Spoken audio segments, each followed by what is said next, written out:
Salut tout le monde, l'heure est très grave au Mali. Je m'adresse au peuple du Burkina Faso, au peuple du Niger. Voilà une des plus grandes révélations du siècle. L'une des copines des militaires vient de faire une grande révélation aujourd'hui. Elle dit qu'elle a peur qu'il y ait des coups d'État au Mali. Voilà pourquoi elle commence à déclarer ses biens. Qu'elle a une maison en Côte d'Ivoire, elle a une maison au Mali, blablabla. Bla bla. Elle a beaucoup de maisons. Elle a peur. Elle dit que si elle ne parle pas, elle ne sait pas s'il y aura coup d'État aujourd'hui ou demain. Et pire, elle a traité les Maliens d'égoïstes en langue bambara. Elle a fait ça. J'aimerais que tout le monde soit témoin. Voilà. Écoutons cette dame. Oui, mais tu sais, Fenowela, et c'est bon de le clarifier, quoi. Tu sais, c'est très bien de le clarifier. Et ça, je ne voulais pas le faire, mais c'est mon oncle qui m'a demandé de le faire, au fait. Parce que, Kodobe, non, Niato, non, Malé, Hasididi, quoi. Ma famille, pour peu, les gens peuvent aller en Kishi. Si demain ça tourne mal, Fangari, Morodobe, Hasidia, comme à cause de ce qu'on a dit. Il y a certains qui sont capables d'essayer de venir détruire ta maison, qui cassent au carreau et la fin de voilà. Dans le passé, c'est pas une... Elle dit que si elle ne parle pas maintenant, elle ne sait pas s'il y aura coup d'État contre Assimi. Le jour qu'il y a coup d'État Assimi, que les gens risquent d'aller détruire ça. Parce qu'elle est espionne française. Puisqu'il y a certains militaires qui sont vraiment des grands coureurs des fesses. Elle est la copine d'un des colonels, je vous ai dit. Et elle est espionne. Son père était le conseiller de Oufé Boigny. Le père de cette fille-là était un soldat français de l'armée française qui a servi en Côte d'Ivoire, qui s'est installé en Côte d'Ivoire. C'est sa maman qui est malienne, qui est ivoirienne malienne. Donc, elle dit qu'elle a peur. C'est aujourd'hui, vous voyez, femme, quand ça va, tu vois les jolies femmes là. Mais quand ça commence à gâter là, parce qu'aujourd'hui, ça ne va pas au Mali. Elle a peur qu'il y ait coup d'État. Et pire, elle insulte les Maliens. Elle dit que les Maliens sont des égoïstes. Que si elle ne fait pas attention, le jour qu'il y a renversement de pouvoir, que les gens risquent d'aller brûler sa maison.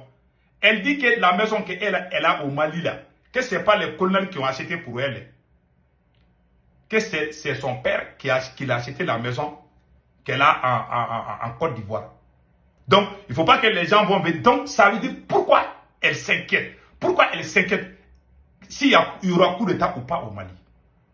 Les abrutis qui sont sortis dire que le premier ministre Choguel Kokala est venu dire la clarification. Cette dame-là, c'est pour cela, dans un pays, il ne faut jamais trahir ton pays. Si tu trahis ton peuple, Dieu va t'humilier chaque jour. Voilà la copine des militaires. Hein. Et écoutons les récits qu'elle a dit. Et ma famille, et vice-versa. Donc, pour éviter tout ça, il faut que les gens sachent que je ne suis pas sortie dans un trou à rats, dans le fond gloglo de Bozolo ou de Bangoni, où je viens d'une famille qui crève la faim, où j'étais en train de me chercher. Donc, il y a deux grands quartiers au Mali. Les quartiers les plus peuplés à Bamako. C'est Bangoni et Bozola. Là où le prêcheur, le chef religieux Aïdara, Ousmane Cheri Madame Aïdara vient. Elle dit que dans ces quartiers-là, qu'elle ne vient pas dans ces quartiers pauvres-là, hein, qu'elle vient d'une famille aisée, qu'elle, son papa était riche, qu'elle n'est pas pauvre, hein, qu'il faut que les gens sachent. Elle commence à confesser comme une sorcière. Moi, quand je parle, les gens pensent que moi, je suis contre ces militaires au pouvoir. Non, la transition, c'est moi-même. Mais je ne soutiens pas le mensonge. Voilà, c'est la copine. Hein. Son copain travaille dans le renseignement du Mali. Comment quelqu'un qui dirige le renseignement d'un pays peut prendre comme copine une espionne française? Son papa était dans l'armée française. Et elle a organisé des marches contre la même transition. Et dans le renseignement du Mali, elle a son copain, un colonel qui est dans le renseignement du Mali, un ancien voleur de bétail. Voilà le Mali d'aujourd'hui, c'est la plus grande honte. Voilà ce qu'elle a dit là. Elle dit qu'elle ne vient pas dans les quartiers pauvres. Donc elle vient d'insulter non seulement les Maliens, elle dit que les Maliens sont égoïstes. Les jours que ça ne va pas, les Maliens vont aller brûler sa maison. Donc elle s'inquiète. Elle dit que deuxièmement, elle n'est pas pauvre. Hein. Elle n'est pas venue dans les quartiers pauvres comme Bangoni et Bozola. Ces deux quartiers sont les quartiers les plus pauvres. Je m'excuse, sont les quartiers les plus peuplés, je m'excuse. Sont les deux quartiers les plus peuplés. Donc, elle dit qu'elle ne vient pas de ces quartiers-là. Que parce que c'est des pauvres. Voilà. C'est ça qu'elle dit. Hein. C'est une insulte. Elle dit qu'elle vient d'une famille aisée. Qu'elle, elle est riche. Hein. Pourtant, ses dents étaient pourries avant. Ça, c'était avant. Avec ses dents pourries là. Elle était copine. Elle est copine d'un militaire. Les gens savent qu'elle a beaucoup de maisons. Donc, elle a peur. Parce que les Maliens commencent à la détester. Quand vous regardez les réseaux sociaux, les Maliens sortent à gauche, à droite. C'est la honte. C'est le président Assimi Goïta même qui a signé le décret d'abroger pour que son association soit, pour qu'elle représente les gens qui ont fait la constitution malienne. Elle avait ses représentants là-bas. Elle a ses représentants dans presque tous les ministères du Mali. Alors que c'est elle qui faisait sortir les gens contre l'arrivée des soldats russes au Mali. Quelle ingratitude de la part de cette transition du Mali.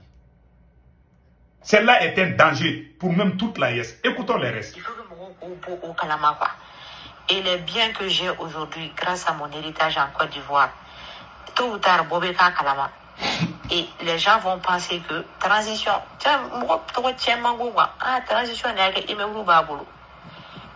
L'immeuble est construit depuis Nemaoulou.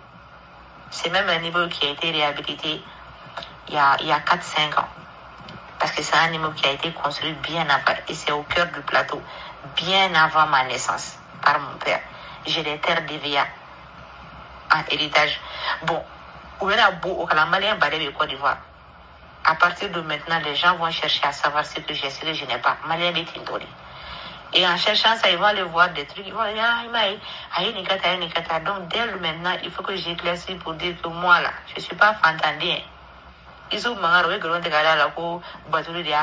était obligé de sortir pour dire que quand les femmes allaient allaient terrain bal, allaient terrain min, à sauver terrain min kao, soit il n'y a à voir pour aller faire war de balai femme, aller femme à dîner. On se dit, moi les bas ira mourir de coup vraiment articulé quoi. Quoi, Baobé ira nous faire mon bengue ils sont pas les mêmes prix. Voilà. Elle dit qu'elle n'est pas pauvre. Hein. Elle a donné des exemples qui n'ont rien à voir avec son cas. Youssouf Mangara n'était pas avec les colonels. Toi, tu as un copain qui est colonel, un ancien voleur de bétail. Tout le monde le sait. Les gens le respectent parce qu'ils ont fait le coup de temps ensemble. Mais c'est un ancien voleur, c'est lui qui raquettait même les gens. Voilà. Il raquettait les gens. À Banyakara, tout le monde le savait. Si toi, tu étais bien éduqué, tu n'allais pas prendre un copain, un ancien voleur, comme copain. Parce que ce dernier est dans le renseignement du Mali, il te donne beaucoup d'argent. Tu insultes l'armée malienne. Tu insultes tous les Maliens et rien ne se passe. Tu as même insulté le premier Choguel Gokala Maïga. Pourquoi on ne t'a pas arrêté? Parce que tu es avec des gens. Mais le pouvoir là, tôt ou tard, là, les mauvaises graines là vont partir. La transition malienne ne va jamais tomber. Voilà, ne tombera jamais. Donc voilà, entre autres, ce qu'elle a dit dans son vocal. Les moutons n'ont pas les mêmes prix au marché. Voilà, elle dit que les moutons n'ont pas les mêmes prix au marché. Elle se met toujours au niveau des autres. Elle insulte les pauvres du Mali. Voilà la copine des militaires. Son père était dans l'armée française. Voilà son père ici. Voilà. Voilà. C'est elle et son père comme ça. Elle n'est même pas malienne. Hein. Voilà. Vous voyez? Voilà. Un soldat voyou, un colonel voyou, voleur va amener une espionne française dans notre gouvernement. C'est la honte. Je vous dis. Une espionne française. Elle a toujours défendu la France. Et elle a avoué dans un vocal qu'elle travaille dans l'Union européenne. Toi, tu ne connais pas. On dirait qu'ils n'ont jamais vu femme dans leur vie. C'est la honte. C'est pour ça que moi, j'aimerais que les autorités du Burkina Faso, du Niger, il faut conseiller Assimi Goïta. Les pouvoirs du Mali, là, les jours que vous allez entendre qu'il y a coup d'État au Mali, c'est la faute d'Assimi Goïta. C'est parce qu'ils ont des choses dans la tête. Les femmes et l'argent. Ils ne sont pas venus construire le Mali. C'est des populistes. Ils vont insulter la France, les gens vont applaudir. Ils viennent au Mali, ils vont courir derrière les fesses. Voilà ce qui se passe. Ils vont voler, ils ne font que voler et courir derrière les fesses. Voilà ce qui se passe au Mali.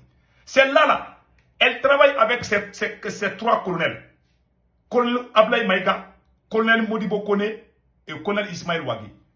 Mais Ouagui est trop petit dans cette affaire. C'est entre colonel Ablaye Maïga et colonel Modibo Kone. Et les restes, les gens vont deviner. Donc, passez un excellent week-end.